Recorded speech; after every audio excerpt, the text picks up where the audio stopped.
Okay, so we're in the middle of this Pitfall series. Well, close to wrapping up.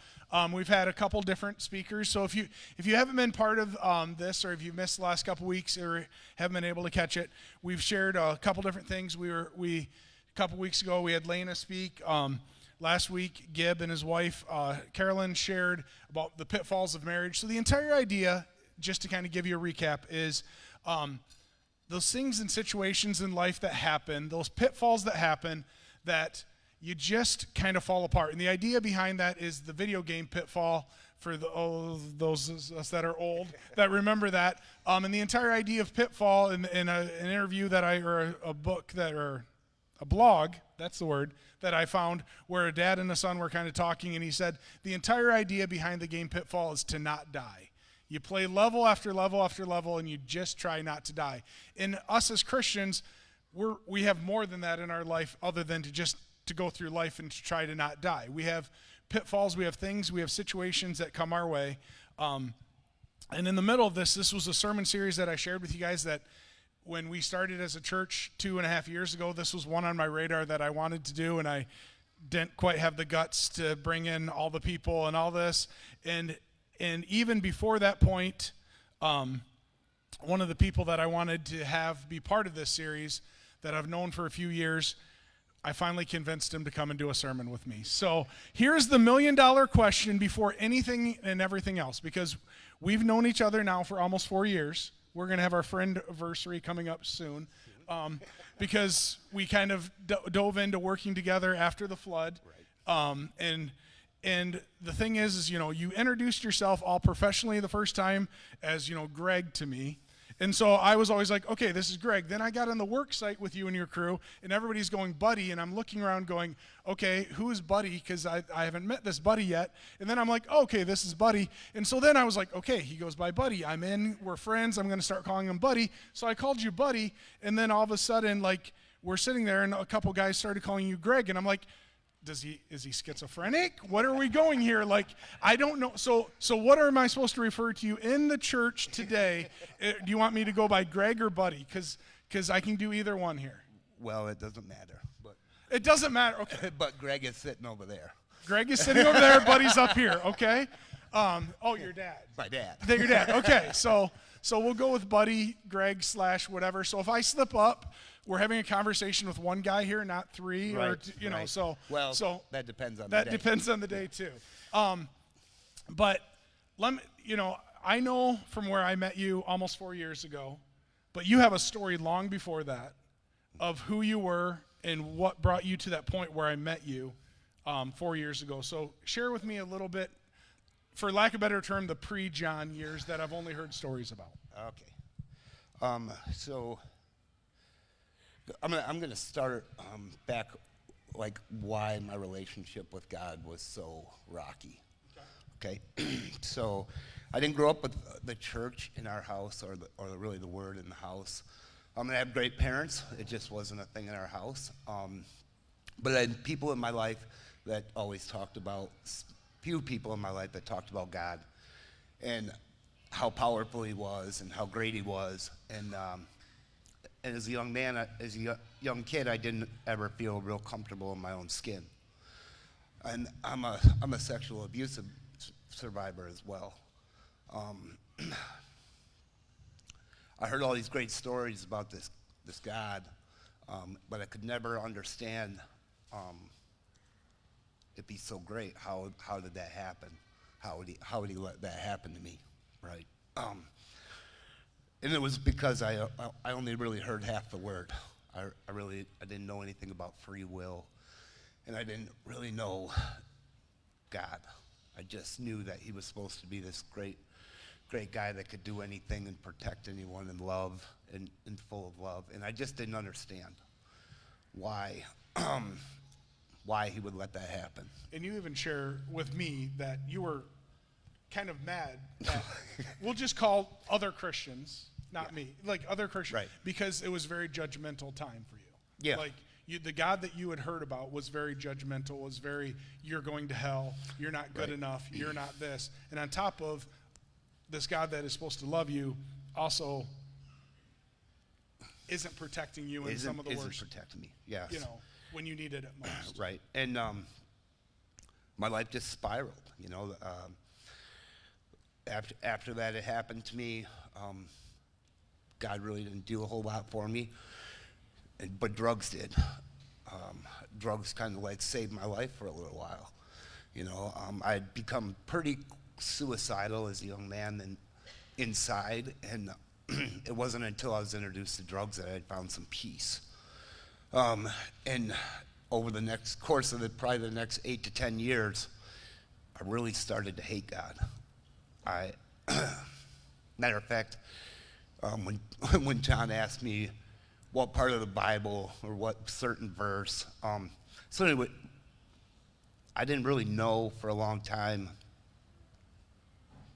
Or I didn't know, you know, but I became physically violent towards people who believed in God, because I had that much hate in my heart. And I don't even know how to go into the next part, but anyways. Well, you dove in deep into things of the world that made you very happy. Yeah. That you thought would make you very happy. Let's Right. put it that way. And yeah, and they did, and drugs took all that away, you know. And I didn't realize it at the time, but every time I thought about God, it made me feel very discontent and very, very lonely and broken, you know. And that's kind of why anytime somebody would talk to God, it became to a point where if anyone talked to God in my house, I became physically violent with them. I didn't realize it at the time, and didn't realize it until the last few years that it was because, you know, God was working on my heart and that I was in the wrong direction. But I wasn't capable of seeing that yet. So I mean, obviously you're at a point now, but let's go back, and I know this is difficult, but I want to touch on something, and I want to ask you kind of my first question that I really have for you is, you're deep into drugs, spending time in jail. Things are kind of this revolving door into jail, right? Back and forth. You're known within Midland. And what is the point? Because I'm just going to take a moment and celebrate, because I don't know that Greg or Buddy or whoever is even going to celebrate. But today is officially 10 years that you've been clean today. Yeah.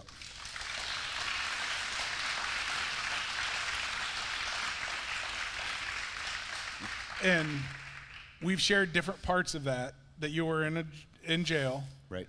And what is that point that everything changed? What is that point?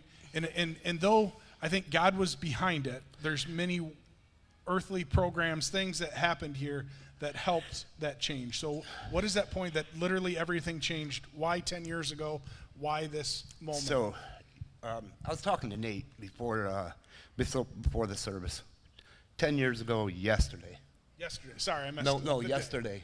No, you didn't mess up. Yesterday, I was sitting in my house. My girlfriend at the time had taken the 3-year-old and left for Florida because I was dangerous. I was sitting in my house just trying to figure out whether or not I had a chance of changing or if I should just end it.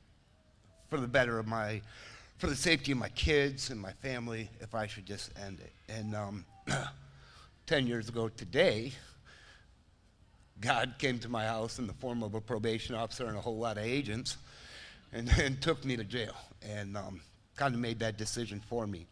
And at that point, I was ready to go to prison because that was the next safest thing for my family. And then as I'm walking around jail trying to figure out how to hang myself, this young man said, "Hey, you look like you want to die." And I said, "You have no idea." He said, "Come to this meeting with me." And I went to my first NA meeting, right? And for the first time in my life, I connected with somebody who had the same issues that I had and who had got past it, you know? And that was my first encounter with anything recovery. And I really got mad at God again, right? I was like, why didn't you do this the last time I was in jail? Why did you wait this long to break me to this point? I was here just like 2 years ago on a bigger case. Why didn't you do it then? And unfortunately, it didn't take me long to figure out that I wouldn't have been ready, right? But then God just started putting these people in my life in a program. People started talking to me about the drug court program, and for the first time in my life, I was kind of ready to listen, you know. I'm going to put a pause here because you said something to me the other day that I thought was great. That you when you're so caught in those pitfalls, and I'm just going to go on a side tangent here because it really stuck with me. When you're so caught in those pitfalls, when all those things are going in the drug court program, you are a huge advocate of. You help with the Midland County drug court system. You have been a big part of that. But you told me when you were in jail, the entire idea was it's just a way to trick you, right? Yeah. It's just a way to get in. And so when you're in those pitfalls, those lies happen, and the evil, the Satan, whatever you want to call it, is in your head going, they're just trying to trick you. This is a broken program. You shouldn't do this. And those lies happen. And whatever season of life we're in, I think it's important to understand those are the lies that separate us from God. Those are those lies that say that program isn't good. You shouldn't do that. When really God's pushing you going, no, this is the way. This is the tool. This is the way to beat the game pitfall. This is the way to pass the level. Why won't you just follow along? And those lies are behind you saying, no, this isn't a good program. You shouldn't do this. And then you shared with me, somebody stopped and said, no, if you're ready, right? That's the moment. Yeah. And I didn't, this is all hindsight, because I don't have a relationship with God at this point. But someone who had been in my life for a long time in all kinds of negative ways. We definitely jailed together a few times. And his name is John. I told you it's going to be emotional. I feel bad that I'm smiling at your emotional time up here because I know the beauty of this story. I know how powerful and what God has done in your life.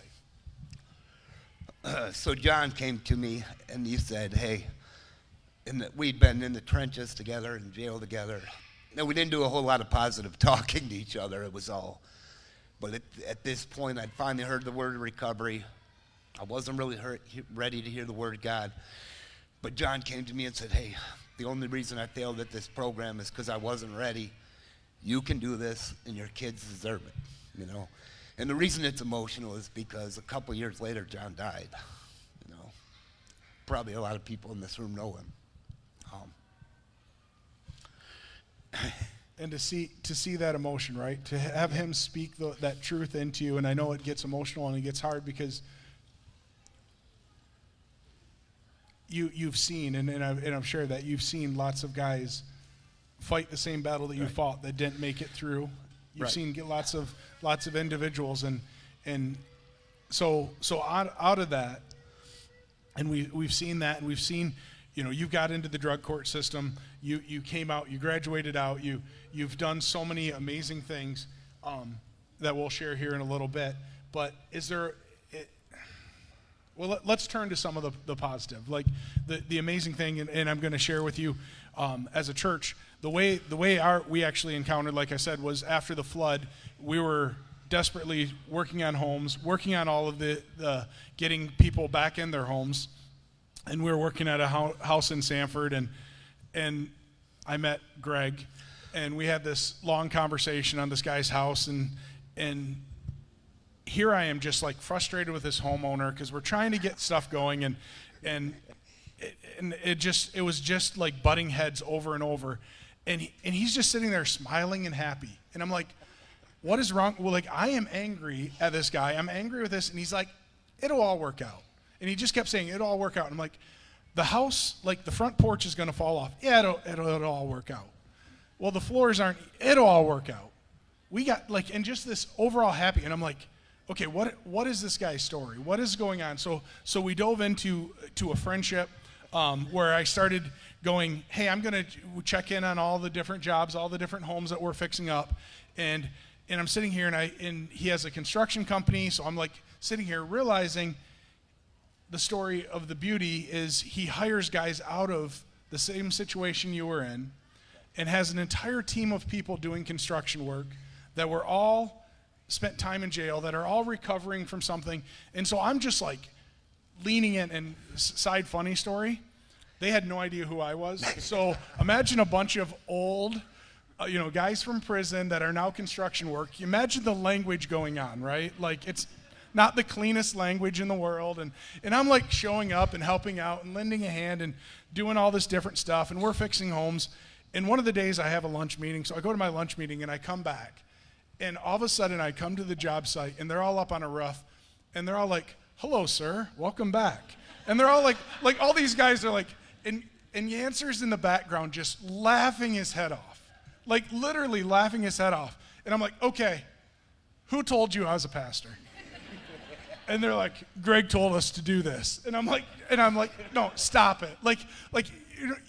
And I'm just laughing. And that's the sense of humor. And that's the humor that he brings now in the recovery. And that's the humor that his guys bring.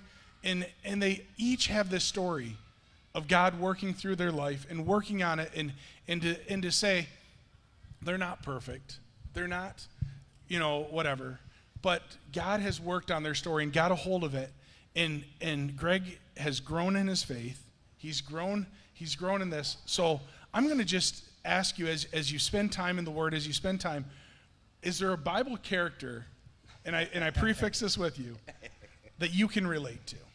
So, yeah, it really took me, Saul becoming Paul was probably the turning point in my faith and my relationship with God, because after the way I'd acted towards people and treated people and the things I'd done because they were believers, when Rob gave me my first Bible, I really struggled to believe that I was worthy of going any farther with that relationship with God.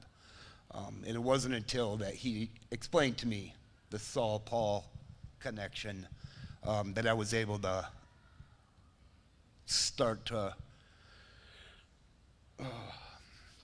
stop beating myself up and start believing that I deserved a chance to have a relationship with God. So I think that's the key from one of the things that we've talked about is you're never too far gone. No, never. You're never too far gone. And I know for us as a church, we just did the series on Acts, and we talked a little bit about that. But just to recap, the beauty of Saul, right? Like Saul was the guy that was going to literally kill Christians, and he, on the road to Damascus, he had an encounter with God, and God really just flipped the script on him, and he became Paul, and Paul's the one that wrote 2/3 of the New Testament, in the Bible, because he had that transformational moment. Like, and the beauty of when you told me that the other day as we're out working on a house and doing stuff, and the beauty of when you told me that, and I was like, that is such a beautiful part of your story, right? That's not what the look on your face said. What was the look on my face? You're right. I don't know. I wasn't sure if you were. I thought maybe you were like, what? Get out of here. Well, no. But I see the beauty of that, because in the 4 years that I've known you, but right, like you share over and over again about how you felt like you were too far gone. Yeah. There was no way that God could ever pull you out of how far, from the time in prison, from all of this stuff, jail time, to the things that you had done to people. Right. And you have to live with that on the earthly side of that. But right, like it is that example of growing in your faith, and the growing that Paul grew in his faith as he transformed, of going from wanting to kill Christians to literally changing the world and bringing Christianity to Rome and to everywhere else. Like, he changed so many lives for that way. Right. And that's the beauty of being honest, and that's the beauty of those pitfall stories and those things that you fall into, of your story of coming out of that. So advice on that, of if somebody's too far gone or whatever, like what you would say, what's your advice for those people that are feeling that moment? Well, so it wasn't just the way I treated Christians. That was a huge part of like stopping me from pursuing a relationship with God outwardly.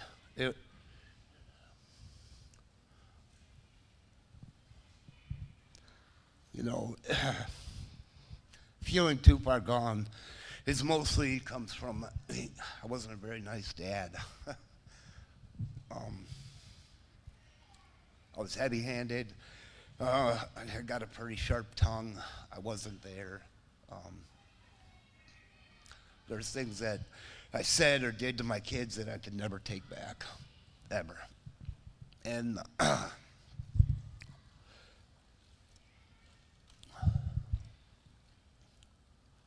it wasn't until I started to be able to repair those relationships and then teach my kids how to heal and how to persevere through no matter what you've done in your past, that really became real, right? That it really became real that no one's too far gone, right?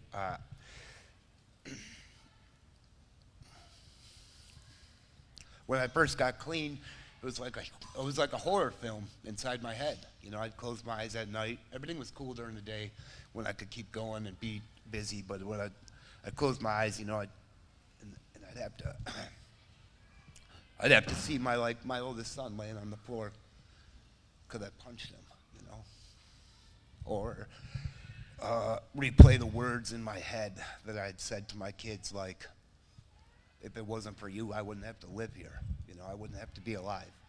You know, all those things. Like those are the reasons that I didn't feel like I could come back from it. And then God helped me get clean, and He helped me start helping other people. And He gave me the strength to sit in a room and let my kids talk about what it was like to have me as a dad, which was probably one of the worst hours of my life. But it reinforced that I could make it through anything, right? That God would help me through it. And if I was patient and I would shut my mouth and let God do the talking, that I was worthy. And not only was I worthy, I was worth it, right? I was worth it to other people, you know. And like I never really held much value for myself and other people's lives. And when God gave me the strength to just shut up and let him guide me, changed so quickly. Like I know I'm celebrating 10 years. We're celebrating 10 years today, but like, I mean, within 6 months of getting clean, and really I'm not going to say it. It took about 6 months to my life to really start changing, and then I don't know if I want to go into that or you have more questions. Go. You go. All right. There was you kept asking me about advice to give other people, and I've been thinking about this for a few days now. And I guess I was thinking in terms of advice to give Christians who are, any of us who are trying to help people find God. Like, you know, in the beginning, there were some people who really didn't want to hear my path. My path started in NA, and in NA it's a higher power, you know. And some people who are not so keen on that phrase. If it wasn't for that, I don't think I would have made it this far. It was a stepping stone. And so when you ask me about advice, it's like, what makes me successful today in all the endeavors that I try to, or God gets me into. Sometimes I don't try. I meet people where they're at, right? And I allow them to have their own journey. And nothing that I can say about God really changes lives. What changes the lives around me is my actions, you know, and then quietly talking about giving the glory to God. And we've talked about that in the past, right? I don't have to scream at someone that God loves them, right? I just got to love them and then just quietly talk about how God works in my life, you know. Mike the writer was a huge part of my journey. And it's because he did something so simple. This is what actually got me from just reading the Bible and talking to Rob in the morning to attending any kind of church. I had some community service because I kept missing drug tests because I'd be working. And he said, hey, why don't you take this bench home from the church and you and your son can refurnish this bench and I'll give you all your community service hours. And first of all, I was like, do you know who I am? You're just going to let me take your property home? Like, that doesn't really normally happen in my life at that point. But some things happened. That was the first real quality time with my youngest son that I'd spent. I've been in the trades my whole life, and most of my kids couldn't read a tape measure or swing a hammer because I just wasn't a very good dad. So it was the first project I got to do with my son. I brought that project back. He never even said the word God. He said thank you, invited me to church, and never asked me for anything. It took me about 2 weeks to understand that the significance of what had just happened, right? I had this belief in my head still of negative belief of Christians and people of the church and God in general. And it was one of the greatest experiences I had had in my life to that point. And he didn't ask me for anything, you know. And I truly believe that's the best way to lead people to God.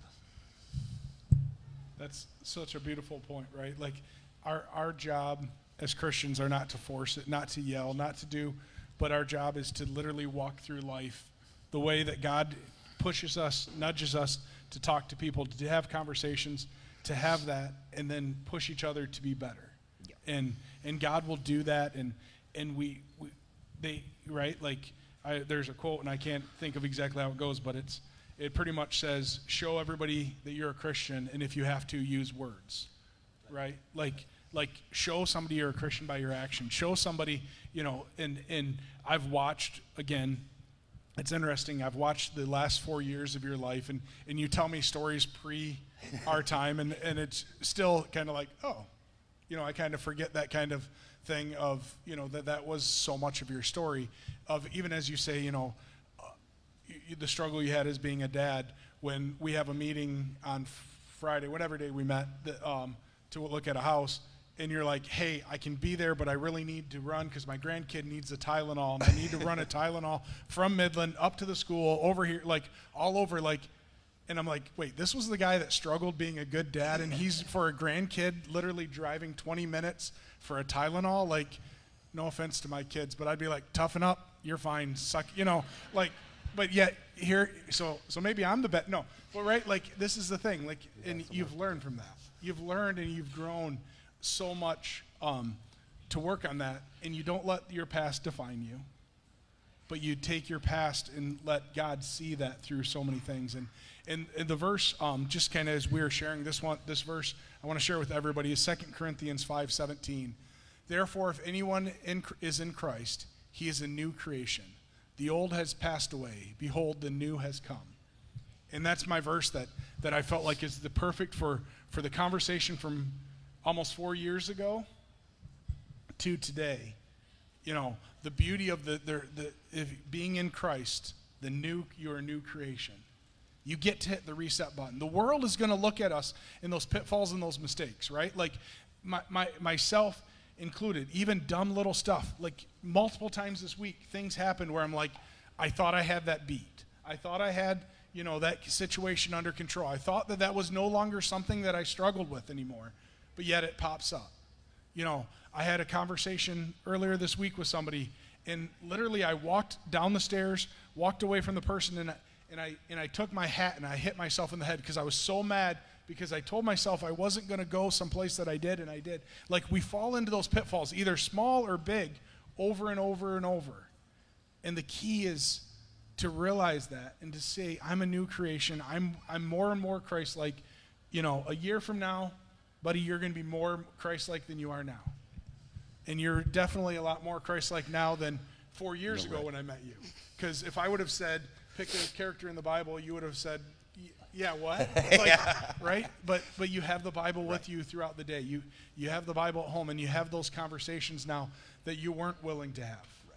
And I look at, again, us wanting to do this sermon 3 years ago and go, God wasn't ready in your heart yet at that point either.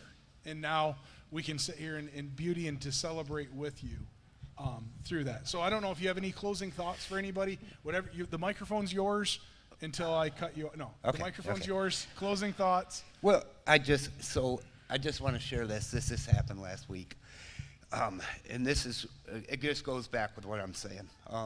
Rebecca's daughter, she doesn't. I don't know. She's 21. She knows a lot, and As all 21-year-olds do, they know she's everything. And she came home and the Bible's sitting on the table, and she's telling us, Rebecca and I, like all the rules and regulations not to go to hell and how to get to heaven and all this stuff that she's been talking about with people. And I just thought it was fitting because, I didn't grow up with the word in my house. She didn't as well. And to hear her words coming out of her mouth, I was like, gosh, I sit here as a believer in the house with the Bible, and here's this 21-year-old kid telling me all the things, and all I can be grateful for is God has softened my heart to the point where I didn't have to argue. I didn't have to be right.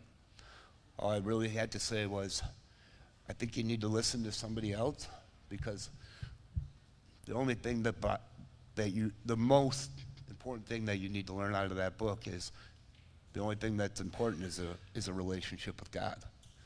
It isn't about being perfect. It isn't about all these rules and regulations, And she had all the regular 21-year-old things to say, so you can sin whenever you want and still go to heaven, and just this stuff. And I didn't have to argue, and I didn't have to push. I just had to, all I could say was, it's about creating a relationship with God. And if God doesn't mean love and forgiveness, then I wouldn't want any part of it either. Thank you for that beautiful part, right? Like that's